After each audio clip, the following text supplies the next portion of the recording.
down, 2.5. Picking up some dust. City speed, 2.5 down. Big shadow.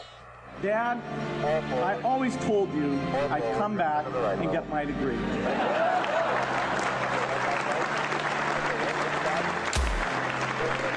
And since Windows just copied the Mac, it's likely that no personal computer would have them. I always told you I'd come back and get my degree.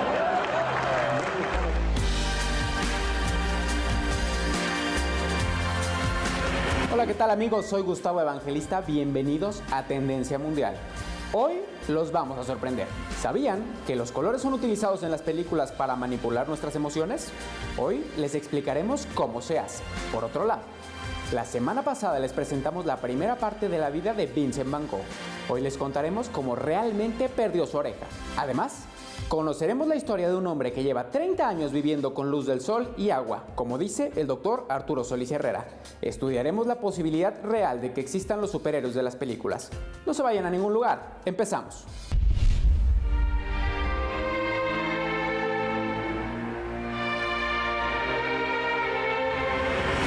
Van Gogh es conocido como el genio torturado que se cortó una oreja, pero diversos estudios comprueban que la perdió durante una pelea con su amigo, el artista francés Paul Gauguin.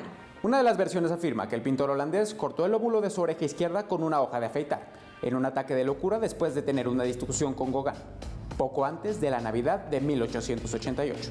Con la extremidad sangrando y envuelta en una tela, se dirigió a un burdel cercano y le entregó la oreja cortada a una prostituta, quien se desmayó al verla. Pero un estudio reciente realizado por historiadores alemanes sostiene que Vincent Van Gogh pudo haber inventado toda la historia para proteger a su amigo Gauguin, quien en realidad le cortó la oreja durante la discusión.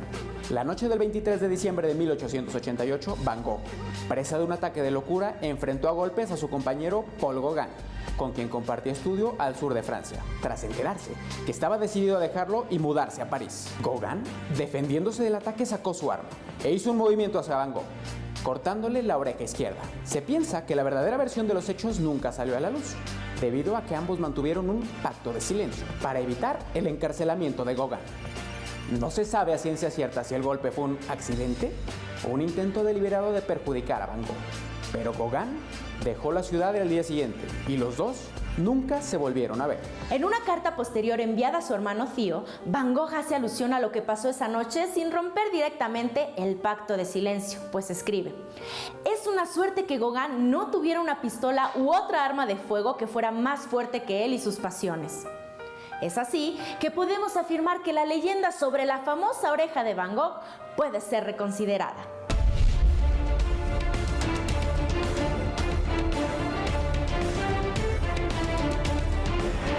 En la televisión, películas, anuncios y en cada elemento visual que nos encontramos por la calle, los expertos de la comunicación utilizan los colores para generar emociones. Quienes conocen esta técnica afirman que se puede contar la trama de una película al ver los tonos utilizados en ella, ya que generalmente son los mismos. Colores opacos para filmes apocalípticos, colores azules y fríos para películas de terror, verde fosforescente para ciencia ficción, colores amarillos para historias del desierto, saturación de colores para comedias y para todo lo demás, azul y naranja. Guerra, azul y naranja. Drama, azul y naranja. ¿Pero qué es lo que nos genera este contraste de color? Consideremos por un momento todo el espectro de luz y lo que cada color representa para nosotros. O el estudio de Laura, en el que cada color es una emoción. El color tiene el poder de influenciar nuestra forma de pensar.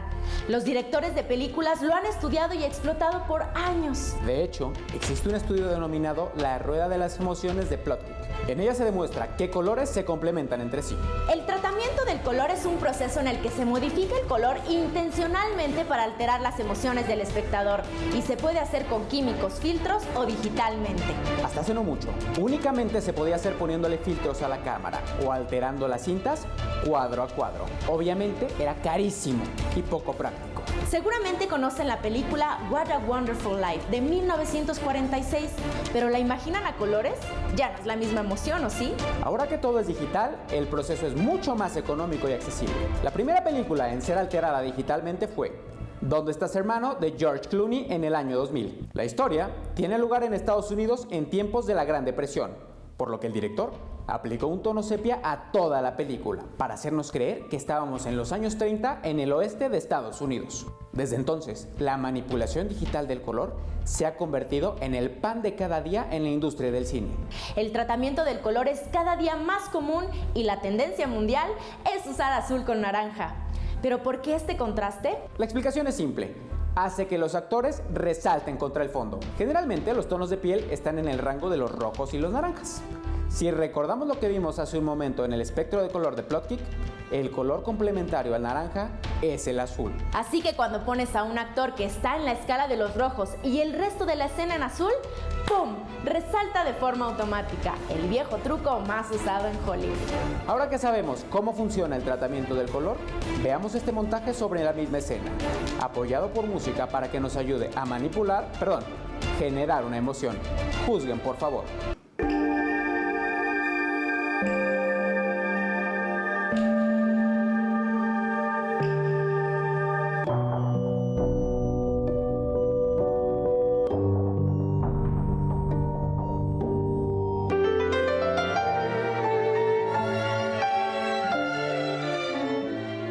Lo más importante no es saber manipular el color, sino saber cómo el color puede manipularte.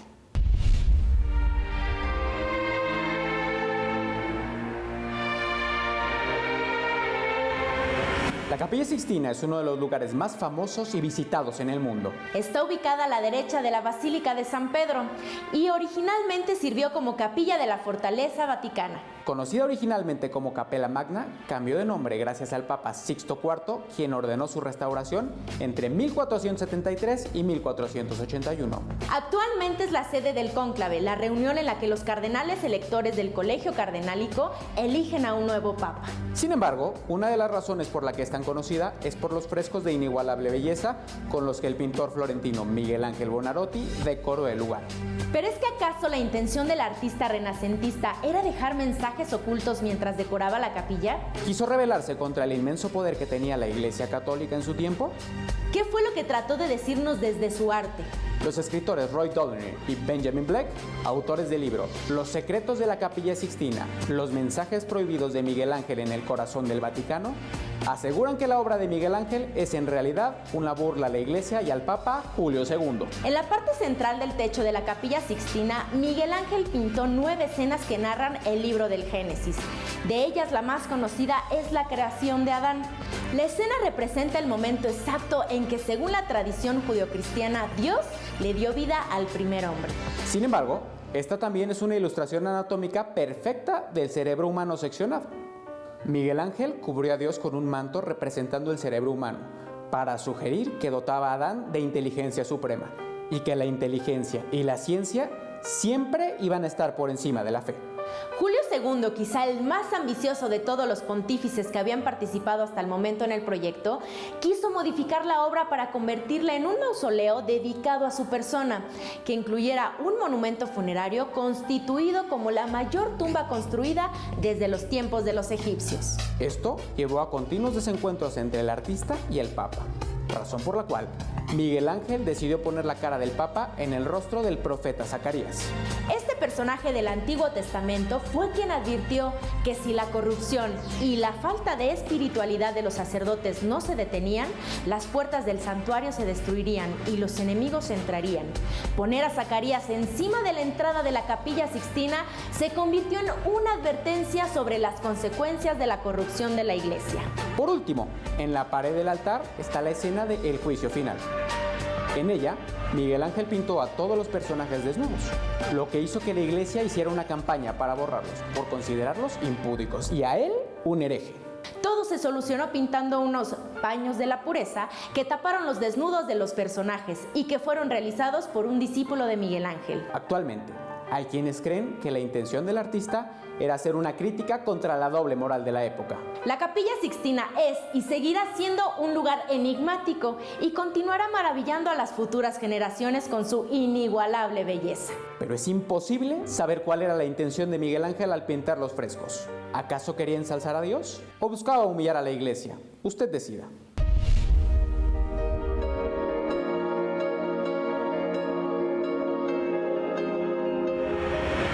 A casi 150 millones de kilómetros de la Tierra está la estrella que le da forma a nuestro sistema solar.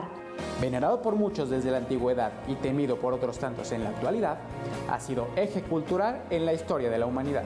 En México tenemos uno de los monumentos más grandes jamás construidos por el hombre en su honor, la Pirámide del Sol. La edificación más importante de Teotihuacán y una de las más grandes de Mesoamérica. Ubicada en la Calzada de los Muertos, entre la Pirámide de la Luna y la antigua ciudad de Teotihuacán, con 63 metros de altura en honor al astro rey. El Sol despierta toda clase de reacciones, desde quien lo tacha como uno de los agentes más cancerígenos en nuestro entorno, hasta quien dice que la vida en este planeta es solo posible gracias a la particular función que la estrella desempeña. Algunos de sus admiradores más fervientes son personas que aseguran pueden obtener energía a través de él. En ese tenor, vayamos a la India, donde hay gurús que dejan de comer por semanas, meses y en algunos casos hasta años, obteniendo energía de medios distintos a la alimentación convencional. Uno de los casos más llamativos es Ira Ratan Manek, que sobrevivió durante 3 décadas gracias a una técnica a la que denominó sun gazing, obteniendo energía únicamente de la luz del sol y el agua. Vayamos por partes. ¿Alguien puede obtener energía directamente del sol? Hasta hace no mucho se creía que no, y como tantos temas polémicos, habían quedado sin respuesta durante mucho tiempo. Pero investigaciones científicas como la fotosíntesis humana del doctor Arturo Solís Herrera podrían tener respuesta a algo que la ciencia no había podido explicar hasta ahora. La explicación es que la retina humana es capaz de captar la luz del sol y con ayuda de la melanina y agua convertirla en energía. Este ciclo, que como hemos venido platicando en semanas anteriores, no es exclusivo de las plantas, nos permite cubrir la diferencia entre las 2.500 calorías que ingerimos y las 10.000 que necesitamos para movernos. Y esta investigación del Dr. Solís Herrera, respaldada por patentes en varios países del mundo, sería la única forma de explicar cómo un ser humano puede sobrevivir tantos años con una ingesta calórica mínima. La fotosíntesis explica la existencia de muchos seres humanos que sobreviven con una cantidad muy limitada de alimentos. En segundo lugar, ¿en qué consiste la teoría del sun gazing?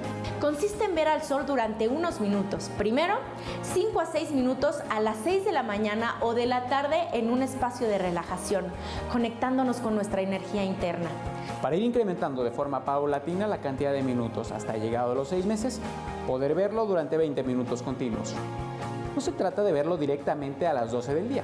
Lo que queremos decir con esta investigación es que hay una técnica milenaria para obtener energía del sol, que practicándola a horas seguras nos permite obtener energía y trasladarla a nuestro cuerpo gracias a la melanina, como lo comprobó durante muchos años Ira Ratan Manek y lo sugiere desde 1990 el doctor Arturo Solís Herrera. Pero no se queden con la duda, busquen información de la fotosíntesis humana ustedes mismos.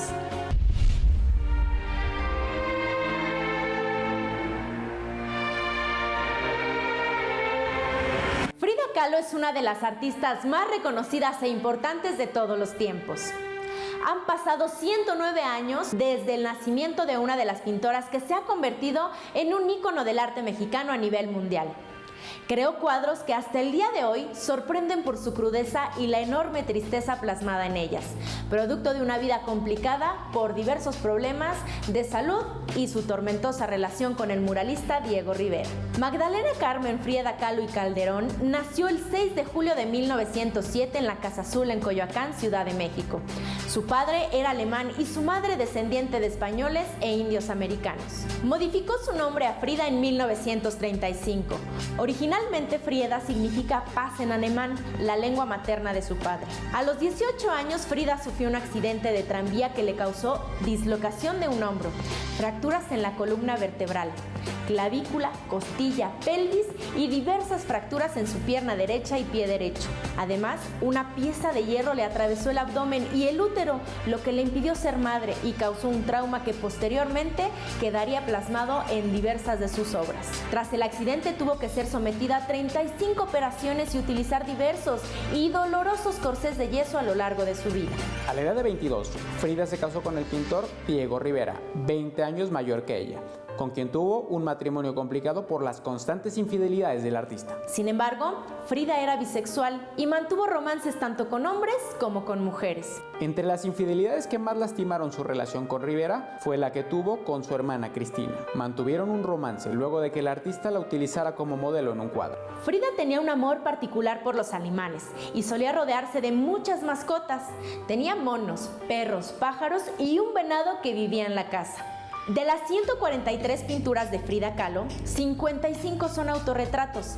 Frecuentemente utilizaba a los monos en sus pinturas, que en la mitología mexicana representan la lujuria, pero para ella representaban ternura y protección. Se piensa que por las dimensiones del cuadro, la famosa obra Las dos Fridas no es de su autoría, sino del propio Diego, pues debido a las condiciones físicas de Frida, toda su obra tenía que ser en formato pequeño para poder realizarla desde su propia cama.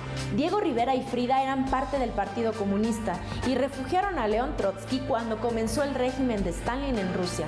Se dice que Trotsky tuvo entonces un romance con Frida. Frida Kahlo murió el 13 de julio de 1954, a pocos días de haber cumplido los 47 años. Fue velada en el Palacio de Bellas Artes de la Ciudad de México y su féretro fue cubierto con la bandera del Partido Comunista Mexicano, un hecho que fue muy criticado por toda la prensa nacional. Su cuerpo fue incinerado y sus cenizas las alberga la Casa Azul de Coyoacán, lugar que la vio nacer y que hoy es un museo.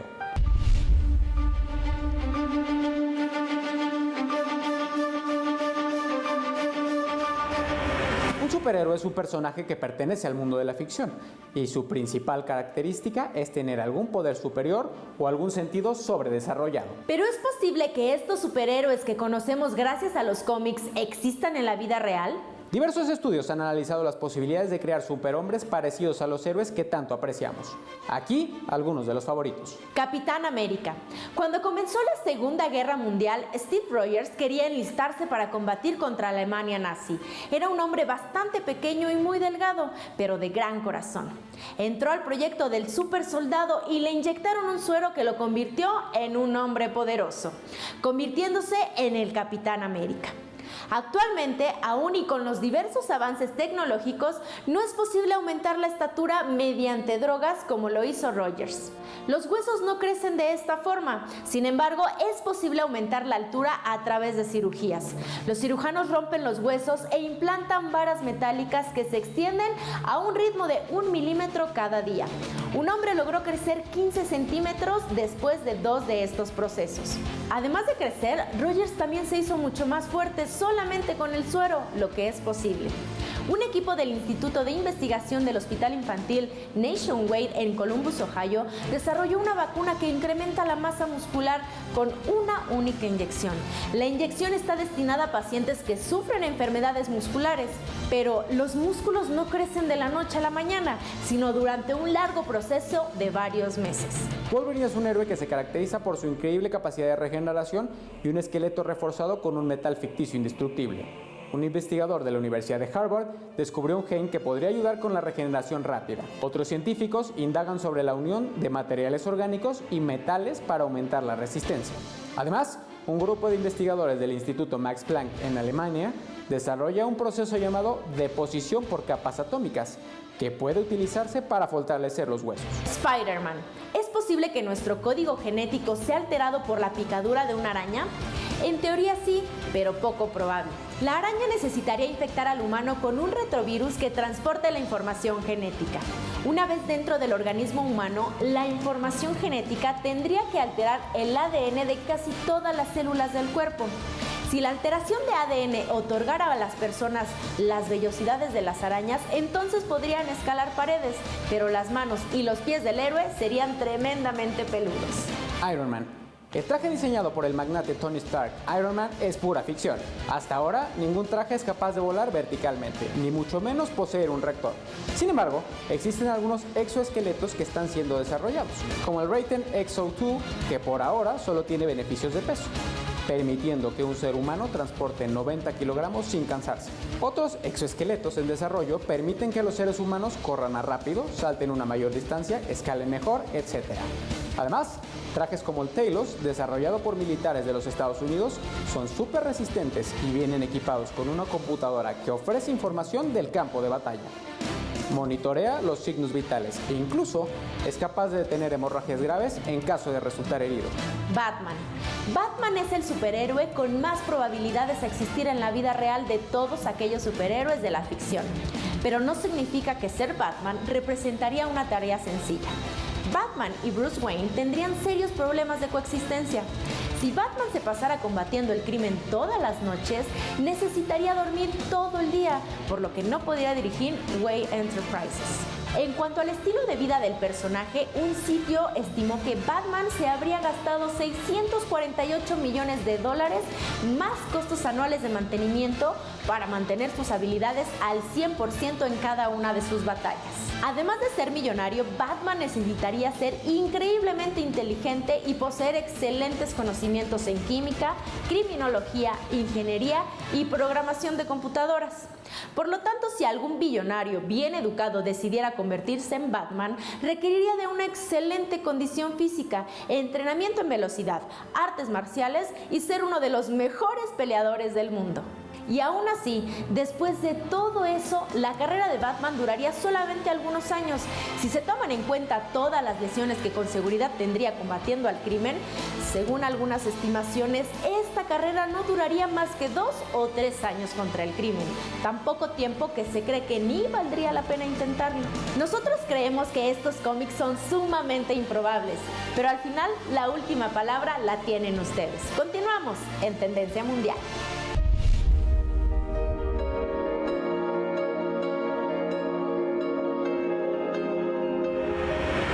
Nos han enseñado a temer al sol y a escondernos de él, cuando en realidad toda nuestra vida depende del sol. Empezando porque nutre a los vegetales, que están al inicio de la cadena alimenticia. Él es nuestro gran benefactor. Equilibra la naturaleza y la ecología. Siempre está ahí. Nos ofrece gratis y de por vida salud y energía. Usted mismo, como los vegetales, podrá incorporar directamente la energía del sol.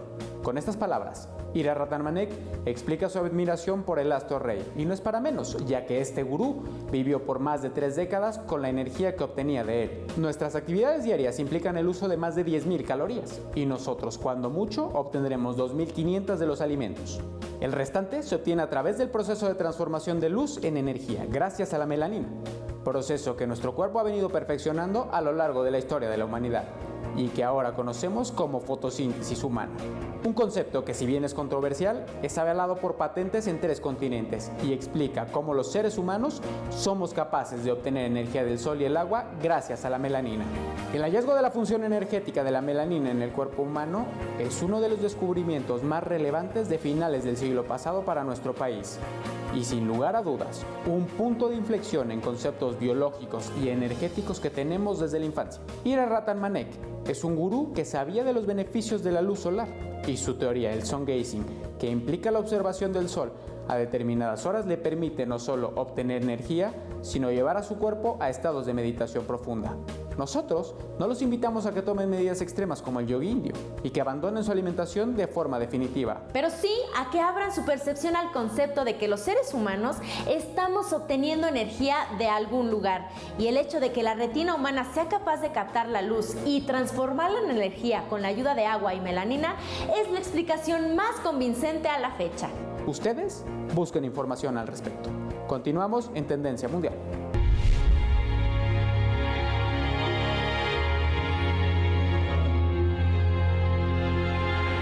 Si la historia de la Tierra se comprimiera en un año, los humanos apareceríamos el 31 de diciembre a las 11:58 de la noche. Pero nuestro entendimiento del tiempo es muy subjetivo y en muchas ocasiones erróneo. Por ello, les presentamos estos hechos que les harán cambiar su percepción de la historia. Cleopatra, la última reina del antiguo imperio de Egipto, cronológicamente hablando, estuvo más próxima a comerse una rebanada de Pizza Hut que de presenciar la construcción de las pirámides de Egipto. La Gran Pirámide fue construida en el 2560 a.C., mientras que Cleopatra vivió alrededor del 30 a.C. El primer restaurante de Pizza Hut abrió sus puertas en 1958, por lo tanto, Cleopatra está 500 años más cerca de la popular cadena de restaurantes que de las pirámides. Moby Dick, el famoso libro que narra la travesía de un barco ballenero que es destrozado por una monstruosa ballena blanca, fue escrito en 1851. Hay algunas ballenas de Groenlandia que viven en las costas de Alaska que actualmente tienen 200 años de edad. Esto quiere decir que estas ballenas ya habían nacido antes de que se publicara el libro de Herman Melville. Oxford, la prestigiosa universidad inglesa que ha sido el alma mater de reconocidas figuras como el rey Eduardo VII, Margaret Thatcher y Stephen Hawking, no tiene una fecha de fundación exacta. Sin embargo, hay evidencias de que ya impartía clases en el año de 1096. La civilización azteca, tal y como la conocemos, comenzó con la fundación de Tenochtitlán en 1325. Esto quiere decir que la Universidad de Oxford es mínimo 200 años más antigua que la civilización azteca. Aunque la mayoría de los mamuts se extinguieron mucho antes de que surgieran las civilizaciones, quedaron pequeñas poblaciones que sobrevivieron hasta el año 1650 a.C. Para ese momento las pirámides de Giza ya tenían 1000 años de antigüedad y la mitad de Egipto vivía su época imperial. Esto quiere decir que los mamuts y las pirámides de Egipto son contemporáneas. Mientras que en Estados Unidos la primera película de Star Wars de George Lucas era estrenada en mayo de 1977, en Francia seguían ejecutando gente en la guillotina. El último registro que se tiene de esta práctica es del 10 de septiembre. El equipo de orientación de la misión Apolo 11, la primera nave en ser capaz de llevar al hombre a la luna, tenía 1024 MHz de potencia de procesador. Por lo tanto, la calculadora T183 utilizada por los estudiantes y el cohete en el que viajaron Neil Armstrong, Michael Collins, Edwin Buzz, Adrian Jr., tienen exactamente la misma capacidad. El periodo de tiempo entre un dinosaurio estegosaurio que existía hace 150 millones de años y un tiranosaurio rex que habitaba la Tierra hace 65 millones de años es mayor que el tiempo que pasó entre un T-Rex y cualquier persona hoy en día. ¿Qué opinan de estos hechos históricos?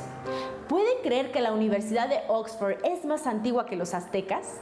Amigos de Tendencia Mundial, hoy ya somos más de 1000 seguidores en Facebook. Muchas gracias a todos por su apoyo. Estamos construyendo esto juntos.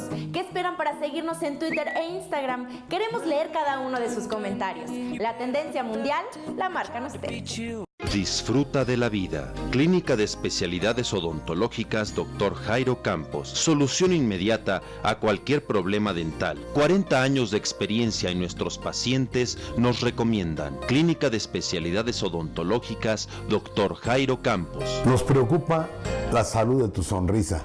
¿Quién lo diría? Estamos más cerca de los dinosaurios que lo que ellos estaban entre sí. Todo depende de la percepción.